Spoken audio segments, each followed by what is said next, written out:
got a record that came out September 20th. He's here. He is an amazing singer.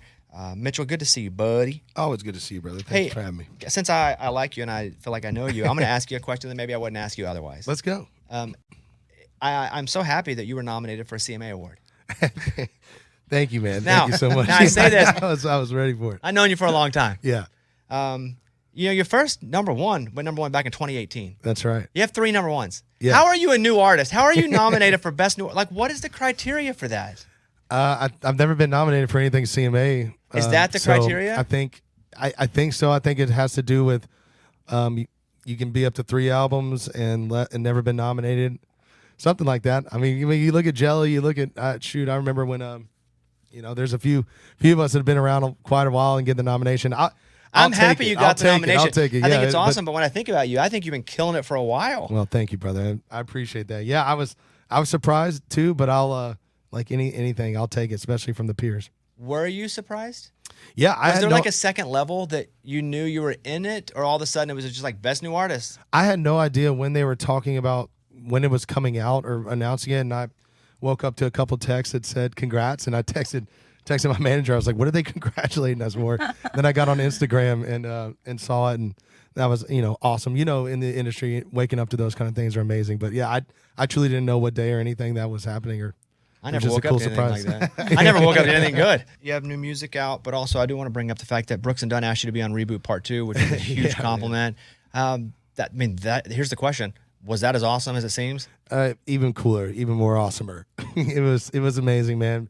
What a full circle moment. So what got me into country music was Ronnie and Kix, and to get to work with Dan Huff and them and have the trust and faith to take one of their songs and make it mine was a little intimidating at first, but when I got in there and I was playing nice, I was like, yeah, whatever y'all want to do, of course. And Ronnie and Kix were like, we're not going to put on the record if you don't do it the way you do it. And that was so awesome. The confidence that they instilled and just made me feel warm and special, man. So that was really, really cool. And you did That Ain't No Way to Go. That's it's cool. One of my favorite songs of all time, and I'm surprised no one's ever done that one with them. So it just made sense. You're right, though. That would be kind of intimidating. Yeah, like something they did so well. They're like, now you do it.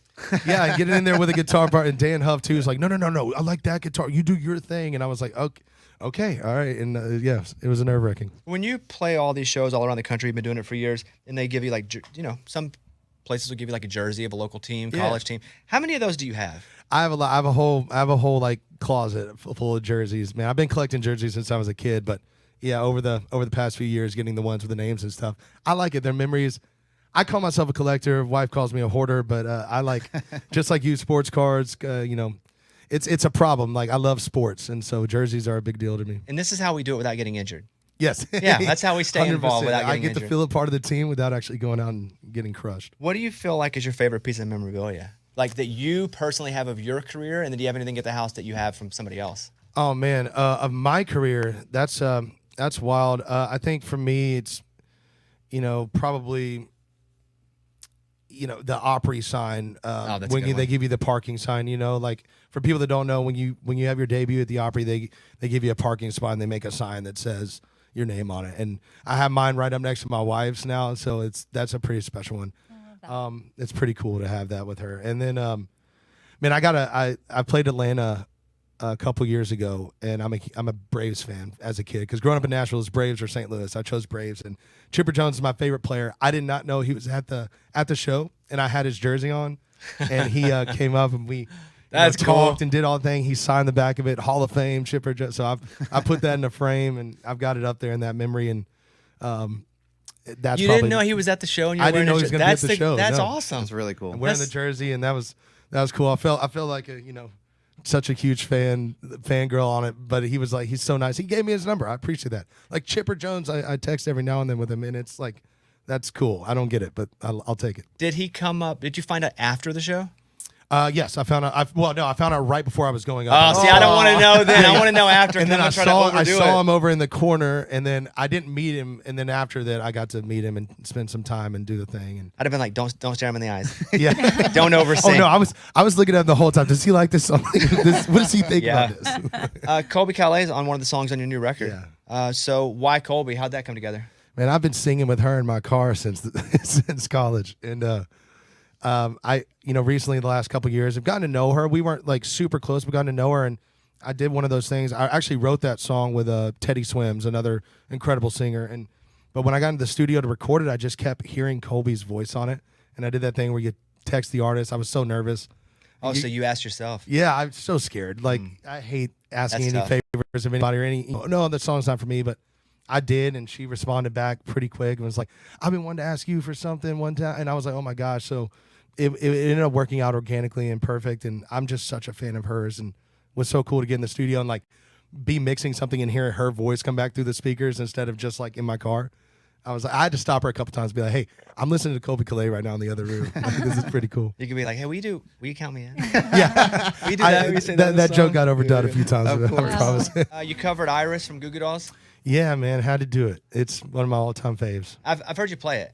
Yeah. Yeah, it's great. Thank you. It's such a fun song anyway, and everybody kind of knows it. Everybody knows it. It's such a nostalgic song, and I don't know. It's just that song that brings out the feels no matter what. So we had some extra time in the studio that day, and I was like, let's do our version. Would you ever put that as a single? Because there's been some success with covers. Yeah, I have. Yeah, definitely. I mean, I'm up to whatever, man. I want whatever is going to work and people are going to latch on to. I think that's what's important right now. Is something that makes people feel something. Woke Up in a Dream, the tour. So I don't know. Tell me about what do you have when do you play your hits? Because you have multiple hits now. Like, what's the strategy? Yeah. That was the hardest part this year is figuring that out because I'm a big proponent of play the songs that got you there. I'm not going to name names, but I've gone to a couple concerts recently where they didn't play the songs, and I'm like, don't do that. So we definitely have our songs in there that have given us a career, but we wanted to throw in a few new ones. So the hardest part was finding the order where it's not too many new ones in a row. So we play them throughout the whole thing. We end the set with like, I'll go. You do Drunk Me at the end? Drunk Me at the end. You have to do that at the end. That's we do Drunk Me into Iris, and it's just such Iris. such an awesome moment. It works great. And that's how we ended up doing Iris. Was one day I was on stage, and I finished the chords of Drunk Me and just kept playing the chords, and Iris lyrics came to my head, and I just tried it once, and everyone sung it, and I was like, let's do that again tomorrow. Did that for about 2 years, and I was like, let's just cut it. Dang, so it kind of works into that song. But yeah, I mean, we do polls and stuff, like what do you want to hear? And I have a part of this set where I just grab my guitar and I ask people, what do you want to hear? If there's some deep cuts or other songs that you want to, that we might not play anymore, I want to try to give them some of that. I used to do that. Eddie and I would do that on our comedy tour, but it didn't matter. Everybody would yell everything, so you couldn't prove what they were saying. So we would just know what we were going to play. We'd just lie. That is, you definitely have some in the back of your head, but everyone has their cell phone now with the type on it. Yeah. So if I can see a song, that helps. You definitely can't hear when they're yelling. That is a good point. We'd be like, you want to hear I Will Walk 500 Miles? Yeah. Okay. And nobody said it. We'd be like, when I wake up, well, I know I'm going to be. We're like, we know that one. And like nobody has ever requested that in the history of our life, but that's what we would do. That's a good call. I've done that before. Yeah. Good. I'm glad you can be open. I think that's the way to go. We're in a good place. 20 tracks on this thing. That's a lot of songs. Yeah, it's half of Morgan's, so we're good. Yeah. What's fun right now? Like what's fulfilling for you right now? Honestly, golf right now. I've been loving playing golf, getting outdoors, but being home a little bit more. And this tour has been a lot of fun. This is our headline tour. Anytime I get to do a headline tour, it's the most fulfilling thing. We've been out with Jordan Davis, which is amazing, and we're about to do Canada with him. I love Jordan. He's one of my best friends, and then Luke Combs. Getting to do stadiums this year was insane. So I'm not taking any away from that, but there's nothing like having a crowd that's there for you. That cheers. Yeah, man, it's so much fun.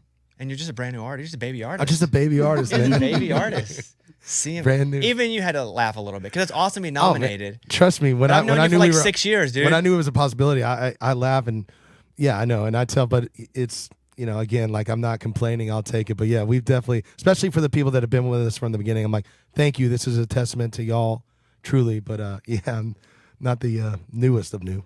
Mitchell, again, launched his headlining Woke Up in a Dream tour earlier this month. And so go and go to his Instagram. You can see it all there. All the dates are up there. Congrats with Brooks and Dunn. Congrats on the new record. Thank you, Bobby. Are we still play golf at the same place? Yeah. Are you still a member there? Yeah, I am. I'm still a member there. Yeah. I don't have any friends there. So let's go. Now that I have my shoulder, I tore my shoulder for a long time, so I didn't play. Man. So I played one time, but now I'm ready. What about your foot, though? It's my back foot, though. It's my back foot. Okay. Get on the toes. Yeah, I'm all good. It's like my back foot. You guys go follow Mitchell. And Mitchell Tenpenny, he's awesome. Follow him at M10Penny. M10Penny. And go check him out on tour and check out the new album, The Third. Mitchell, good to see you, buddy. Thank you, guys. Always. Cheers.